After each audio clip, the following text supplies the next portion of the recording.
कृष्णाय वासुदेवाय हरे परमात्मने प्रणतक्लेशनाशाय गोविंदाय नमो नमः। नारायण सुखनंदन जय मनोरथम जय सरस्वती व्यास ततो जय मुदीरे देवजामुने सर्वलोकितेरदास्मिन् घोषं चक्र मनोरम तत्रांतरे हरे ओम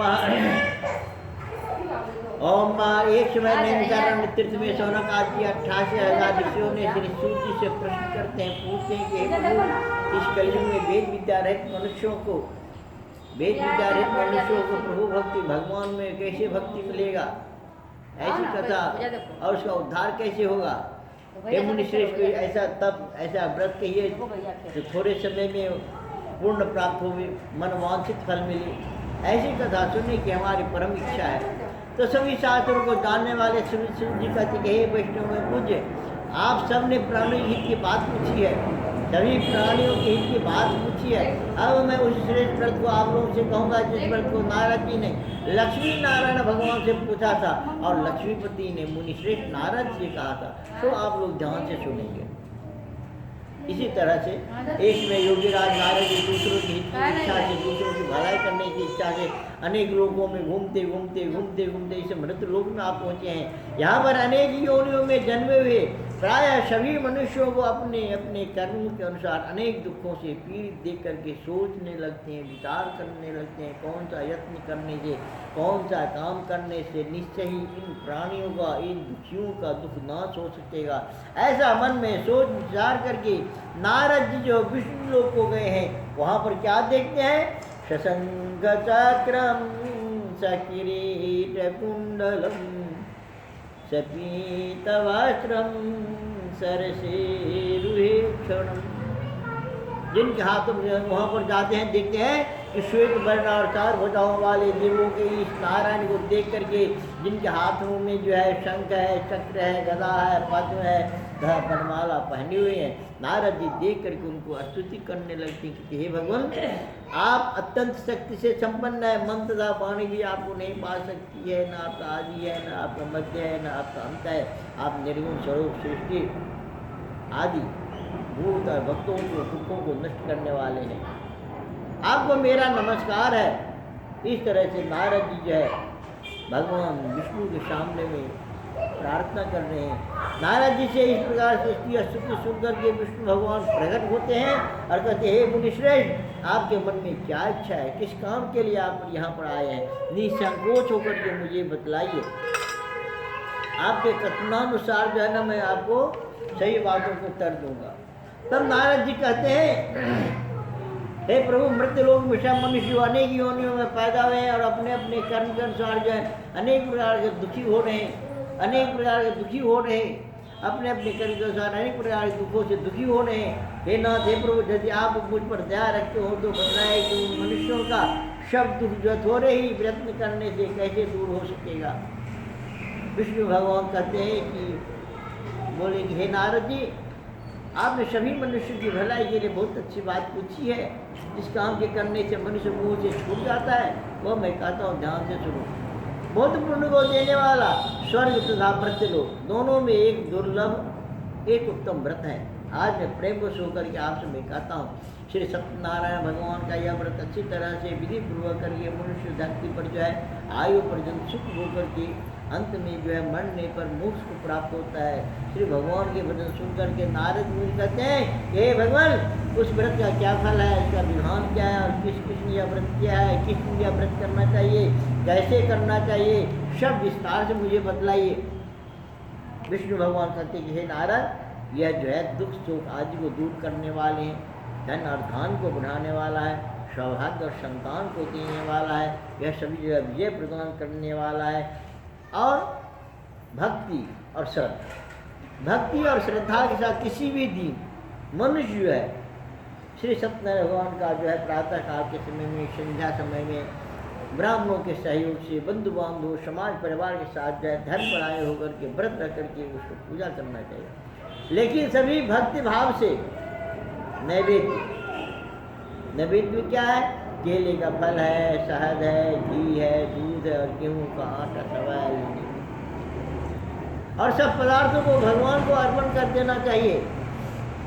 उसके बाद जो है समाज परिवार सहित जो है ब्राह्मणों को भोजन करावे, पश्चात स्वयं भोजन करें। रात्रि में नृत्य गीत आदि का जो है आयोजन करके सत्यनारायण भगवान का स्मरण करते करते करते करते अपना समय पूरी रात निकालो। इस तरह व्रत करने पर मनुष्य की इच्छा अवश्य पूरी होती है। विशेष रूप से कलिकाल में, इस कलयुग में, विशेष रूप से इस कलिकाल में कलयुग में भूमि पर यही एक मोक्ष का सरल उपाय है। बोलो श्री अष्टम पुराणे वाखंडे श्री सत्यनारायण भगवान की, बोलो लक्ष्मी नारायण भगवान की, बोलो भगवती महादेव की।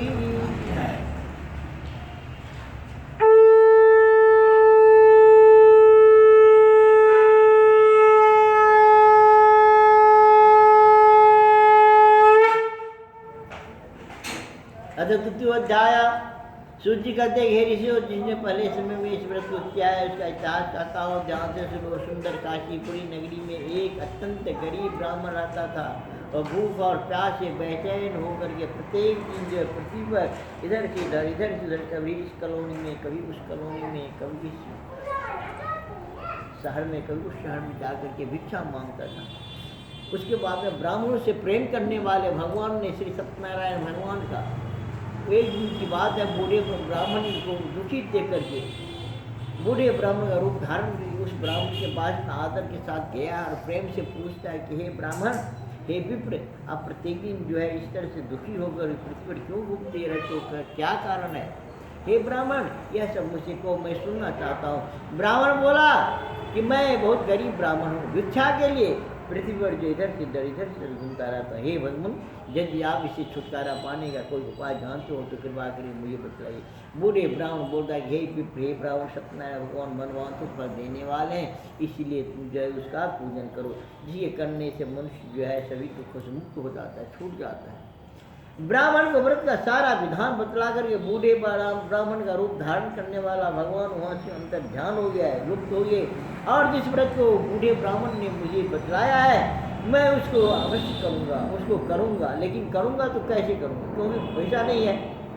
भिक्षा मांग के करके अपना रोजी रोटी खाना पूर्ति करता है। इस चिंता में जो है उस ब्राह्मण को रात भर नींद नहीं आई है। सवेरे हुआ, उसने निश्चय किया कि मुझे भिक्षा में जितना जो धन मिलेगा उसी से मैं श्री सत्यनारायण का व्रत करूँगा। और सवेरे उठ कर सत्यनारायण व्रत का निश्चय करके किया और भिक्षा के लिए चल दिया। उस दिन उसको भिक्षा में बहुत सारा धन मिला, जिससे विद्वानों समाज के साथ उसने सत्यनारायण भगवान का व्रत पूजन किया है। इसे करने से वह ब्राह्मण जो है सभी दुखों से छूट कर अनेक प्रकार की संपत्तियों से युक्त हो गया है। उस समय से वो ब्राह्मण जो है हर एक माह जो है व्रत करने लगा है। इस तरह सत्यनारायण भगवान के व्रत को जो करेगा वह मनुष्य सभी दुखों से छूट जाएगा। इस तरह नारद जी से सत्यनारायण भगवान का कहा हुआ यह व्रत आप लोगों से मैंने कहा हो। हे ब्राह्मण, अब और क्या करें? कहते हैं ठीक है। उसके बाद कहते हैं कि हे ऋषियों, हे मुनिशनों, संसार में इस पृथ्वी पर इस ब्राह्मण से सुन करके किस ने इस व्रत को किया है वह सब मैं सुनना चाहता हूँ। इसलिए मेरे मन में बड़ी जिज्ञासा श्रद्धा उत्पन्न हुई है। इसके ऊपर सूची कहते हैं, मुनियों, जिसने इस व्रत को किया है वह सब जान से सिर्फ एक में वह ब्राह्मण धन और ऐश्वर्य के अनुसार जो है बंधु बांधवों के साथ जो है व्रत करने के लिए तैयार हुआ है। उसी समय में एक लकड़ी बेचने वाला पूरा आदमी आया है और बाहर लकड़ी को रख करके उस ब्राह्मण के घर में चला गया है। प्यास से दुखी लग रहा उसके व्रत को देख करके वहाँ पर जो चुपचाप बैठ गया किनारे में। जब पूजा समाप्त हो गया तो वहाँ से उसके बाद में चरणामृत प्रसाद लिया है, प्रसाद लेकर के अपने घर की ओर चल जाए। उसके बाद में उसने ब्राह्मण को नमस्कार करके कहने लगते हैं कि हे प्रभु, अब यह क्या कर रहे हैं और इसे करने से क्या फल मिलता है, कृपा करके मुझे बतलाइए। वो लकड़हारा बोल रहा है उस घर वाले से। ब्राह्मण ने कहा, तो सभी मनोकामनाओं को पूरा करने वाला श्री सत्यनारायण भगवान का व्रत है। इसी की कृपा से मैं जो है ये धन की जो वृद्धि देख रहे हैं, जितना जो देख रहे हैं, उन्हीं की कृपा से ब्राह्मण से इस व्रत के बारे में जान करके लगा रहा, बड़ा प्रसन्न हुआ, खुश हुआ है। उधर से चरण से लेकर के प्रसाद खाने के बाद जो अपने घर को आ गया। अगले लकड़हारे ने अपने मन में इस प्रकार संकल्प किया कि आज प्रेम ग्राम में, इस गांव में लकड़ी बेचने से मुझे जितना धन मिलेगा उसी से मैंने श्री सत्यनारायण भगवान को समृद्ध पूजन करूँगा। यह मन में विचार करके वह बूढ़ा आदमी लकड़ियाँ अपने सिर पर रख करके जिस नगर में धनवान लोग, पैसे वाला लोग रहते थे, ऐसे सुंदर नगर में चला गया है। कुछ दिन वहाँ पर उसे जो है दूसरे दिन की अपेक्षा उसको 10 गुना दाम मिला। दाम दे करके, पैसा दे करके बड़ा खुश हुआ। उसके बाद में तब वो बूढ़ा लकड़हारा दाम ले करके और अति प्रसन्न हुआ। पाकर के उसके बाद जो है वह लकड़हारा जो है जितना जो सामग्री है भगवान का सब सामग्री लेकर के, कुल सामग्री लेकर के अपने घर को आ गया है। उसके बाद में जो है सत्यनारायण भगवान के व्रत की कुल सामग्री को लेकर अपने घर आ गया। फिर उसने अपने भाइयों और उसको बुला करके विधि के साथ जो है भगवान का, श्री सत्यनारायण भगवान का पूजन और व्रत किया है। उस व्रत के प्रभाव से वह बूढ़ा लकड़हारा धनवान हो गया है, पुत्रवान हो गया है। इस संसार में, इस पृथ्वी पर सभी अंत में जो है भोगर मोक्ष को प्राप्त किया है। बोलो श्री निवासने श्री सत्यनारायण भगवान की, बोलो लक्ष्मी नारायण भगवान की, बोलो उमापति महादेव की जय। अद द्वितीय तृतीय अध्याय। सूर्य कहते हे श्री मुनियों, अब आगे कथा गाता हूँ, ध्यान से सुनो। पहले समय में एक उल्कामुख नाम का बुद्धिमान राजा था। वह सत्य वक्ता और जितेंद्र था। प्रत्येक दिन देवस्थान में जाता था, गरीबों को धन दे करके, ब्राह्मणों को धन दे करके उसको कष्ट दूर करता था। उसकी जो है पत्नी थी सुंदर मुख वाली, कमल के समान मुख वाली, सती और साध्वी थी। पुत्र प्राप्ति के लिए भद्रशिला नदी के तट पर उन दोनों ने श्री सत्यनारायण भगवान का व्रत पूजन किया। उस समय वहाँ पर जो है एक साधु नाम का वैश्य आया। कहाँ से? बाहर से, विदेश से कमा करके नाव से। उसके पास में व्यापार के लिए बहुत सारा धन था। नाव को किनारे में ठहरा करके वहाँ पर देखा जो 25-50 नाव नदी के किनारे में बैठा हुआ आदमी वहाँ पर जो है चला गया। किनारे में ठहरा कर राजा के पास में चला गया और राजा को वहाँ पर जो व्रत करते देख कर वहाँ पर बैठ गया। और उसके बाद में जब पूजा समाप्त हो गया तो हाथ जोड़ करके पूछने लगते हैं, विनय के साथ पूछते हैं कि हे राजन, आप एकाग्र चित्त भक्ति युक्त होकर के यह क्या कर रहे हैं और इसके करने की इससे क्या फल मिलता है, सो मेरी सुनने की इच्छा है, आप जो कृपा करिए मुझे बतलाइए। राजा बोलता है कि हे वैश्य, अपने बंधुओं, समाज, परिवार के साथ जो है पुत्र आदि की प्राप्ति के लिए यह महाशक्तिमान श्री सत्यनारायण भगवान का जो है व्रत पूजन कर रहा हूँ। राजा के बंधन सुनकर साधु आदर से बोलता है कि हे राजन, मुझसे इसका सब विधान कहो, मैं भी आपके अनुसार इस व्रत को करूँगा। मेरी भी कोई संतान नहीं है, मुझे विश्वास है कि इस व्रत के करने से निश्चय ही होगी। राजा से सब विधान सुनकर ये व्यापार से निवृत्त होकर वो आनंद के साथ जो अपने घर को चला गया है। साधु ने अपनी स्त्री को संतान देने वाले इस व्रत के बारे में सुनाया और प्रण किया, संकल्प किया कि जब मुझे संतान होगी तब मैं श्री सत्यनारायण भगवान का उत्तम व्रत पूजन करूँगा।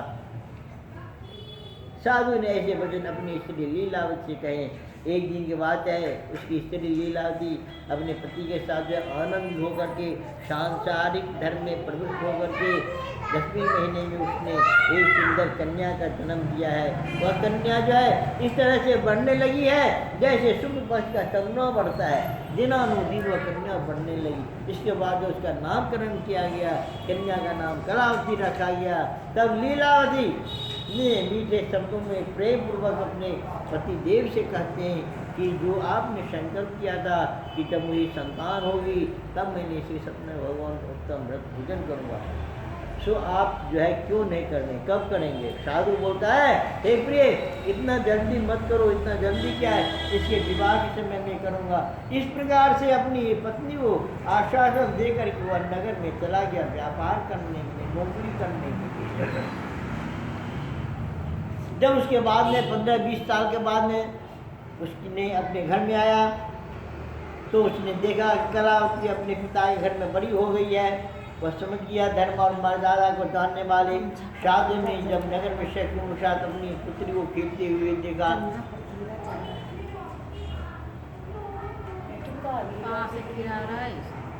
फूल में चाह रहा है,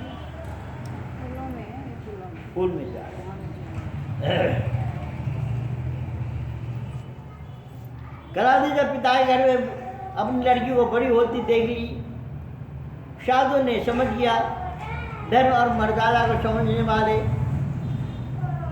सखियों के साथ अपनी पुत्री को खेलते हुए देखा। उसने तुरंत दूध को बुलाया और कहा कि मेरी पुत्री के वास्ते कोई योग्य लड़की को देख करके घर परिवार देख करके ले आओ। साधु की आज्ञा पा करके दूध जो एक नगर था, सुंदर नगर था, कांचन नगर था, वहाँ पर पहुँच गया है। वहाँ पर जा करके दूध ने देखा, घर परिवार सब कुछ बढ़िया था, सब कुछ सुंदर था। देखभाल करके लड़की के लिए सुयोग्य बड़े पुत्र को ले आया है। उस सुयोग्य लड़के को देख करके साधु ने प्रसन्न चित्त होकर खुशी से बंधु बांधव समाज परिवार से अपनी पुत्री का विवाह जो है उसके साथ में कर दिया। किंतु दुर्भाग्य से